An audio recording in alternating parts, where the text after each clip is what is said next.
Hoje a gente vai mergulhar num projeto com uma proposta, olha, no mínimo audaciosa.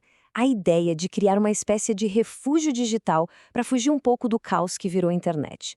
É usar a tecnologia mais moderna que a gente tem, mas com um objetivo bem diferente do que a gente está acostumado a ver. Sabe aquela sensação de exaustão com o ambiente online?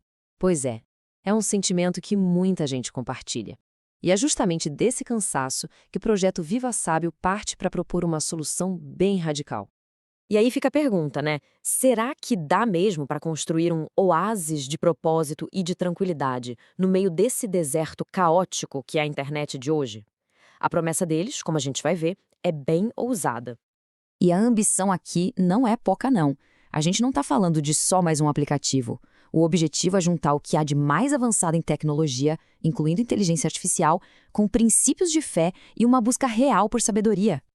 Tá, mas como é que isso funcionaria na prática? A arquitetura do projeto é dividida em duas partes principais. De um lado, você tem um aplicativo focado na jornada espiritual de cada um. Do outro, uma rede social para fortalecer a comunidade. A ideia é criar um ecossistema completo. Certo. Agora vamos mais a fundo, porque é aqui que a coisa fica fascinante. O projeto se baseia em umas alegações bem fortes sobre a sua tecnologia, especialmente na parte do aplicativo pessoal, que apresenta um conceito que eles chamam de inteligência divina. Uma promessa de impacto, sem dúvida nenhuma. A ideia de que um aplicativo pode servir como uma ponte para uma experiência espiritual tão íntima é, para dizer o mínimo, corajosa. E claro, isso abre toda uma discussão sobre a relação entre fé e código. E para tentar entregar essa promessa, o app oferece várias ferramentas. Mas a que realmente chama atenção é essa última: um mentor bíblico que entende sua jornada. O foco que é total na personalização da experiência. Agora, vamos para o segundo pilar desse ecossistema, a rede social, que foi batizada de Nova Jerusalém. E aqui, a promessa é igualmente grandiosa: ser a primeira rede cristã que funciona com essa tal inteligência divina. Essa imagem aqui deixa bem clara a visão de contraste que o projeto propõe. De um lado, a internet que a gente conhece, muitas vezes cheia de vaidade e briga. Do outro, a visão de um ambiente de comunhão e de fé. Seria uma espécie de utopia digital? E, mais uma vez, surge o termo inteligência divina. Mas o que isso quer dizer na prática? Seria um sistema de moderação super rigoroso? Uma curadoria de conteúdo? Ou é só uma jogada de marketing, para dizer que o ambiente é diferente? Mas para entender a alma do projeto, a gente precisa ir além da tecnologia e explorar a filosofia que inspira tudo isso. E bem no centro de tudo, parece que existe um número carregado de simbolismo.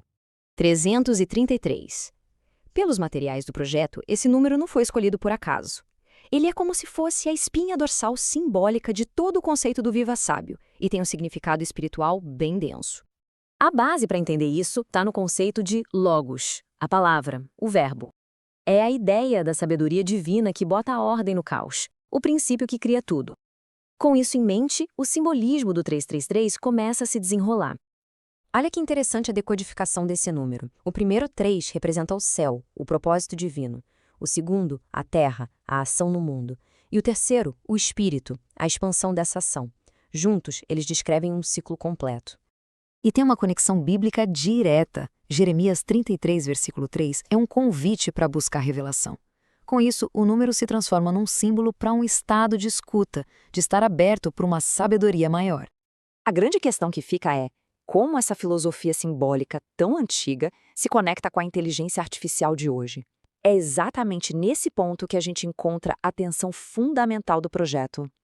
O material de análise aponta para um paradoxo central. O projeto usa a mesma ferramenta que ele busca transcender.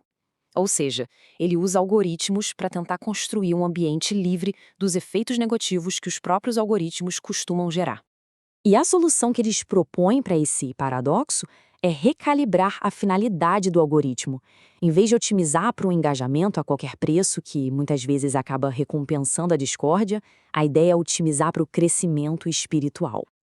Então, a gente chega no ponto principal. A grande aposta do Viva Sábio é que o propósito, a sabedoria, que está por trás do código, consegue domar a ferramenta. É a convicção de que é possível usar a tecnologia sem se tornar um servo dela. E tudo isso joga a gente numa reflexão ainda maior, que vai além desse projeto específico e nos faz pensar sobre o futuro da inteligência artificial de um modo geral. Conforme as IAs ficam cada vez mais e mais poderosas, capazes de criar textos, arte e até aconselhamento, talvez a pergunta mais importante não seja sobre qual delas é a mais inteligente, mas sim para qual sabedoria ela foi otimizada. Essa é a questão que ecoa. Iniciativas como essa sugerem que a verdadeira corrida no futuro não vai ser sobre poder computacional, mas sobre os valores que a gente programa nos nossos algoritmos. A pergunta muda de o que a IA pode fazer para com que propósito ela foi construída. Fica aí a reflexão.